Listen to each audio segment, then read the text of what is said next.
அனைவருக்கும் வணக்கம்.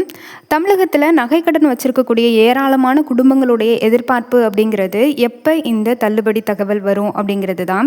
குறிப்பாக 5 சவரன் வரையிலான நகைக்கடன் தள்ளுபடி மீண்டும் வருமா அப்படிங்கிற எதிர்பார்ப்பு மக்கள்கிட்ட அதிகமாகவே இருக்குது.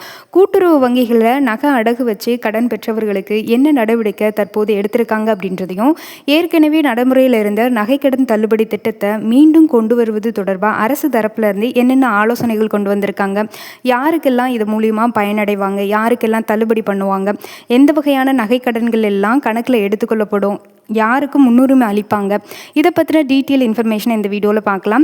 வீடியோவை கடைசி வரைக்கும் ஸ்கிப் பண்ணாமல் பாருங்கள். அண்ட் இந்த வீடியோவுக்கு மறக்காமல் லைக் பண்ணி கீழே ஹைப் பண்ணி எல்லோ கலர் ஸ்டார் காமிக்கும் மறக்காமல் ஹைப் பண்ணி விடுங்க. மறக்காமல் நம்ம சேனலை சப்ஸ்கிரைப் பண்ணி பக்கத்தில் உள்ள பெல் ஐக்கனுமே கிளிக் பண்ணிக்கோங்க. வாங்க வீடியோக்குள்ளே போகலாம். தமிழகத்தில் கடந்த காலத்தில் செயல்படுத்தப்பட்ட ஒரு நகைக்கடன் தள்ளுபடி திட்டம் தொடர்பாக தற்போதும் மீண்டும் ஒரு முக்கியமான நகர்வு அப்படிங்கிறது தொடங்கியிருக்கு. கூட்டுறவு வங்கிகளில் வழங்கப்பட்ட நகைக்கடன் தள்ளுபடி திட்டத்தை மீண்டும் கொண்டு வருவது தொடர்பாக கூட்டுறவுத்துறை அமைச்சர் தரப்பில் பரிசீலனை அப்படிங்கிறது நடைபெற்று தான் வருது அப்படின்னும், அந்த விவகாரம் முதலமைச்சருடைய கவனத்திற்கு கொண்டு செல்லப்படுது அப்படின்னும் தகவல் இப்போ வெளியாகியிருக்கு. இதுதான் தற்போது நகைக்கடன் வச்சிருக்கக்கூடிய மக்களிடையே மிகப்பெரிய எதிர்பார்ப்பை ஏற்படுத்திட்டு இருக்கு. ஏன்னா நகைக்கடன்கிறது சாதாரண பெரிய அளவில் பணம் வைத்திருக்கக்கூடிய மக்கள் மட்டும் பயன்படுத்தும் கடன் கிடையாது. குடும்பத்தில் திடீர்னு மருத்துவ செலவு, குழந்தைகளோட கல்வி செலவு, திருமண செலவு, வீட்டு அவசர தேவை, விவசாய தேவை, தொழில் தொடங்குறது, இது மாதிரி பல்வேறு காரணத்துக்காக பொதுமக்கள் தங்களுடைய நகையை அடகு வச்சு பணம் வாங்குவாங்க.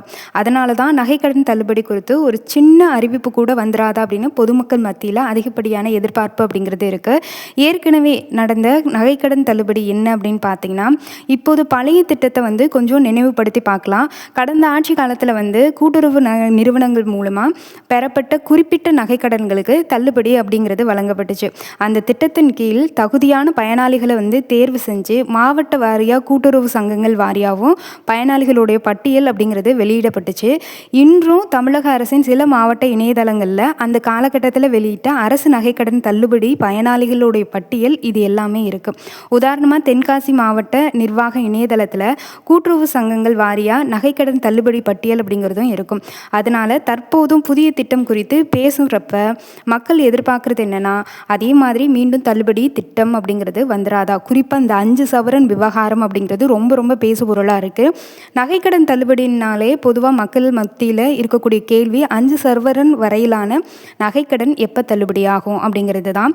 ஏற்கனவே நடைமுறையில் இருந்த இந்த திட்டம் 5 சவரன் அப்படிங்கிற ஒரு வரம்பை உருவாக்கிடுச்சு. அதனால தான் தற்போதும் மீண்டும் நகைக்கடன் தள்ளுபடி 5 சவரன் வரைக்கும் தள்ளப்படாதா, அதாவது தள்ளுபடி செய்யப்படாதா அப்படின்னு பொதுமக்கள் எதிர்பார்த்துட்டு இருக்காங்க. பொதுவாக இதில் நீங்கள் முக்கியமான ஒரு விஷயத்தை கவனிக்கணும். புதிய திட்டம் தொடர்பான இறுதி முடிவை வெளியிடுறாங்க அப்படின்னா, நகையோடைய அளவு, கடன் எவ்வளோ அளவுக்கு நீங்கள் வாங்கியிருக்கீங்க, கடன் பெற்ற தேதி, எந்த தேதியிலேருந்து எந்த தேதிக்கு இடைப்பட்ட காலங்களில் வாங்கின கடன் உங்களுக்கு தள்ளுபடி பண்ணுவாங்கன்றது, எந்த நிறுவனத்தில் கடன் வாங்கியிருக்கீங்க, ப்ரைவேட் பேங்க்லையா இல்லை அப்படின்னா அரசு தரப்பில் இருக்கக்கூடியதா இல்லை மத்திய கூட்டுறவு இதில் வாங்கியிருக்கீங்களா, இதுக்கு எல்லாத்துக்கும் கொஞ்சம் முன்னுரிமை அப்படிங்கிறது கொடுப்பாங்க. குடும்பத்துடைய பொருளாதார நிலை, குடும்ப அட்டையோடைய அந்த தகுதி, அதாவது ஒவ்வொரு குடும்ப அட்டைக்கும் ஒவ்வொரு வகை அப்படிங்கிறது இருக்குது. டீட்டெயிலாக சொல்லணும் அப்படின்னா, இப்போ ரேஷன் கார்டு நீங்கள் வச்சுருக்கீங்க அப்படின்னா அது ஒரு வகை ரேஷன் கார்டாக இருக்கும். கிட்டத்தட்ட இந்த ரேஷன் கார்டு வகைகள்லேயே 5லேருந்து 6 வகை அப்படிங்கிறது இருக்குது. அதில் மெயினாக பேசப்படுறது ஒரு 4 வகை ரேஷன் கார்டு தான். அதில் அதிகமாக பேசப்படுறது ஒரு 3 வகை அப்படின்னு சொல்லலாம். ஏஏஒய், என்பிஹெச்ஹெச், பிஹெச்ஹெச், இந்த 3 வகை ரேஷன் கார்டுக்கும் முன்னுரிமை அளிப்பாங்க. இந்த வகை ரேஷன் கார்டு இருக்கா அப்படின்னு கூட பார்க்குறதுக்கு வாய்ப்புகள் இருக்குது. இந்த விவரங்கள் எல்லாமே அரசு தரப்பில் இறுதியாக உங்களுக்கு நகைக்கடன் தள்ளுபடின்னு அறிவிச்சிட்டாங்க அப்படின்னா இது எல்லாமே பார்ப்பாங்க. அதனால இது எல்லாமே கரெக்டாக இருக்கா அப்படின்றத பார்த்துக்கோங்க. கூட்டுறவு வங்கிகளுக்கு தான் முக்கிய கவனம் அப்படிங்கிறது செலுத்துவாங்க. எப்போவுமே நகைக்கடனாக இருக்கட்டும் இல்லை பயிர்க்கடனாக இருக்கட்டும், கூட்டுறவு வங்கிகளில் வாங்கக்கூடிய கடன்களுக்கு எப்போவுமே முன்னுரிமை அப்படிங்கிறத அளிக்கப்படும். நகைக்கடன் தள்ளுபடி தொடர்பான தற்போதைய விவாதத்தில் முக்கியமாக மையம் வகிக்கிறது கூட்டுறவு வங்கிகளா இல்லை கூட்டுறவு நிறுவனங்களா அப்படிங்கிறது தான். ஏன்னா முன்னாடினா நகைக்கடன் தள்ளுபடி பண்ணாங்க அப்படின்னா அந்த திட்டங்களும் அந்த கூட்டுறவு அமைப்புகளும் ரெண்டுக்குமே ஒரு தொடர்பு அப்படிங்கிறது இருக்கும்.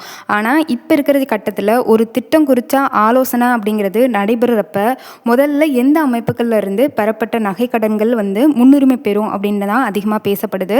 அதுக்கப்புறம் தான் தகுதி வரம்புகள், பயனாளிகளுடைய எண்ணிக்கை, அரசுக்கு ஏற்படும் நிதிச்சுமை, கடன் தொகை, நகைகளுடைய எண்ணிக்கை, கூட்டுறவு நிறுவனங்களுடைய நிலுவை விவரங்கள், இது மாதிரி விஷயங்கள் வந்து கணக்கிடப்படுது.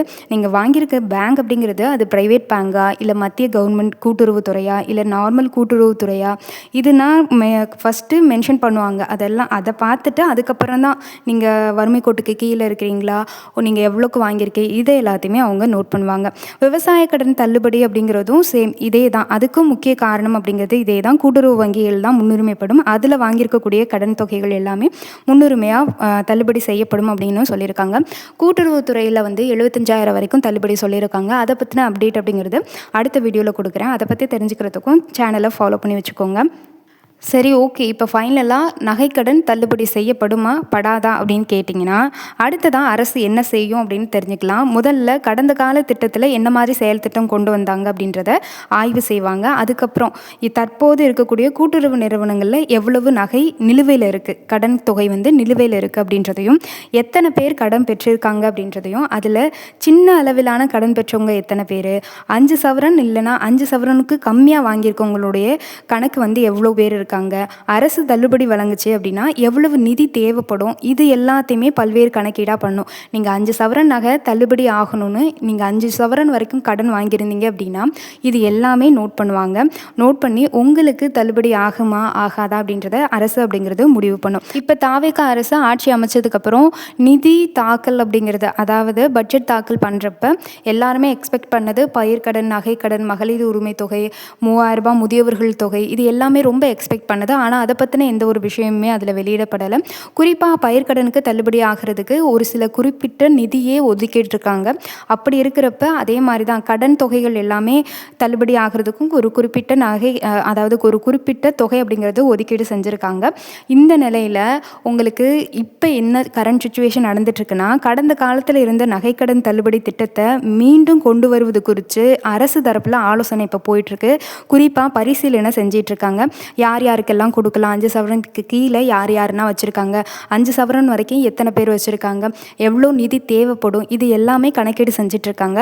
இதனால் அடுத்தடுத்த நாட்களில் யாரெல்லாம் தகுதி பெறுவாங்க, எத்தனை சவரன் வரைக்கும் இதுக்கான தள்ளுபடி அப்படிங்கிறது இருக்கும், எந்த கூட்டுறவு நிறுவனங்களை பெற்ற கடன் அப்படிங்கிறது கணக்கில் எடுத்துக்கொள்ளப்படும், எதுனா கடன் கணக்கில் எடுத்துக்கொள்ளப்படாது, குறிப்பாக கடன் பெற்ற தேதி எந்த தேதியிலேருந்து இவங்க வரம்புகளாக கொண்டு வருவாங்க, குடும்ப அட்டை, வருமான ஒருத்தருடைய அடிப்படை, அதாவது வருமான சான்றிதழில் உங்களுக்கு 1,00,000 1,50,000க்கு உள்ளே தான் இருக்கணும் உங்களுடைய ஆண்டு வருமானம் அப்படிங்கிறது. அதுக்கு மேலே இருந்தது அப்படின்னா அது வந்து வறுமை கோட்டுக்கு கீழே வரமாட்டாங்க. அதனால் அது எல்லாத்தையுமே கணக்கில் வச்சு தான் உங்களுக்கு நகைக்கடன் தள்ளுபடி பண்ணணுமா வேணாமா அப்படின்றத டிசைட் பண்ணுவாங்க. 5 சவரன் வரைக்கும் நீங்கள் நகைக்கடன் தள்ளுபடி வேணும்னு நினைக்கிறவங்க எல்லாருக்கும் கூடிய சீக்கிரமே உங்களுக்கு நல்ல செய்தி வர காத்திருக்கு. ஏன்னா இதுக்கான ஆலோசனைகள் அரசு தரப்பில் போயிட்டுருக்கு அப்படின்னு ஒரு செய்தி வெளியாகியிருக்கு. இப்படிப்பட்ட சூழ்நிலையில் நீங்கள் முக்கியமான ஒரு விஷயத்தை தெரிஞ்சுக்கணும். என்ன அப்படின்னா, ஆவணங்கள் எல்லாத்தையுமே சரியாக வச்சுக்கோங்க. எப்போ வேணால் இந்த நகைக்கடன் தள்ளுபடி சொல்லுவாங்க. சொன்னாங்கன்னா நீங்கள் என்னென்ன ஆவணங்களை சரியாக வச்சுருக்கணும்னா, நகைக்கடன் ரசீது வச்சுக்கோங்க, கடன் கணக்கு எண், நகை அடகு விவரம், வங்கி அல்லது கூட்டுறவு நிறுவன விவரம், அதாவது அதுக்குன்னு ஒரு தனி புக் கொடுத்துருப்பாங்கல்ல, கூட்டுறவு சொசைட்டினா அதுக்குன்னு ஒரு உறுப்பினருக்காக ஒரு புத்தகம் கொடுத்துருப்பாங்க, அது எல்லாமே வச்சுக்கோங்க. குடும்ப அட்டையில் உங்களுடைய தேவையான ஆவணங்கள் எல்லாமே வச்சுக்கோங்க. ஆதார் ஐடி எல்லாமே வச்சுக்கோங்க.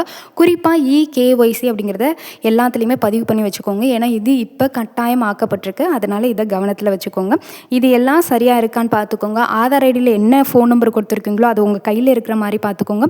அதில் OTP அப்படிங்கிறது வரும். இது எல்லாமே பின்னாடி உங்களுக்கு ரொம்ப யூஸ்ஃபுல்லாக இருக்கும். அதனால தான் நான் இப்போவே சொல்கிறேன், இப்போவே எல்லாத்தையும் தயார் பண்ணி வச்சுக்கோங்க. கூடிய விரைவில் 5 சவரன் வரைக்கும் நகை தள்ளுபடி பண்ணுறதுக்கு வாய்ப்புகள் இருக்குது. அதுக்கான ஆலோசனைகள் அப்படிங்கிறது போயிட்டுருக்கு. பார்க்கலாம் யார் யாருக்கெல்லாம் தள்ளுபடி பண்ணுறாங்க, எவ்வளோ அளவுக்கு நகையை வந்து தள்ளுபடி பண்ணுவாங்க அப்படின்னு. அடுத்தடுத்த வீடியோக்குள்ளே உங்களுக்கு இதுக்கான டீட்டெயில் இன்ஃபர்மேஷன் கவர்மெண்ட்லேருந்து அதிகாரப்பூர்வ அறிவிப்பு வந்த உடனே நான் உங்களுக்கு அப்லோட் பண்ணுறேன். மறக்காமல் சேனலை மட்டும் சப்ஸ்கிரைப் பண்ணிக்கோங்க. வீடியோ பிடிச்சிருந்தால் மறக்காமல் லைக் பண்ணி கீழே ஹைப் பண்ணி எல்லோ கலர் ஸ்டார் காமிக்கும் ஹைப் பண்ணி விடுங்க. நன்றி, வணக்கம்.